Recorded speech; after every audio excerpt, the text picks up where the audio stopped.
எனக்கு அடிக்கடி கோல்டு பிடிக்கும். ஸோ அம்மாட்ட அடிக்கடி இந்த ரெசிபி தான் செஞ்சு தர சொல்லி கேட்பேன். உங்களுக்கும் கோல்டு பிடிக்கும் அப்படின்னா இந்த ரெசிபி மறக்காமல் சேவ் பண்ணி வச்சுக்கோங்க.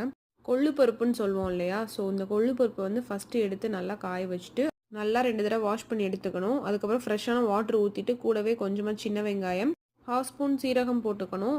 பூண்டு வந்து 2 அல்லது 3 பூண்டு போட்டுக்கிட்டு கூடவே கொஞ்சமாக விளக்கெண்ணெய் ஊற்றிட்டு 3 அல்லது 4 விசில் விட்டாலே போதும். நல்லா வந்து வெந்துடும். குக்கரில் வைக்கிற ஒரு பார்ட் முடிச்சுட்டு இன்னொரு பக்கம் கடாயில் கொஞ்சமாக நல்லெண்ணெய் சேர்த்துட்டு 3 வத்தல், கொஞ்சமாக வரமல்லி, கருவேப்பிலை இது 3யும் போட்டு தாளிச்சிட்டு அதையும் ஒரு சைடு ஆற வச்சிடணும். அதுக்கப்புறம் குக்கர்லேருந்து விசில் வந்ததை கொஞ்சமாக ஆற வச்சுட்டு நம்ம இன்னொரு சைடு வதக்கி வச்சிருந்ததையும் சேர்த்துட்டு கொஞ்சமாக உப்பு சேர்த்து மிக்சியில் அரைச்சோன்னா பிடிச்ச கோல்டுக்கு ஏற்ற கொள்ளு பருப்பு ரெடி. தாளிக்கிறதுக்கு கடுகு, வத்தல், கருவேப்பிலை போட்டு தாளிச்சா கொள்ளு பருப்பு ரெடி ஆகிடும். இளைச்சவனுக்கு எள்ளு, கொளுத்தவனுக்கு கொள்ளுன்னு ஒரு பழமொழியே இருக்குது.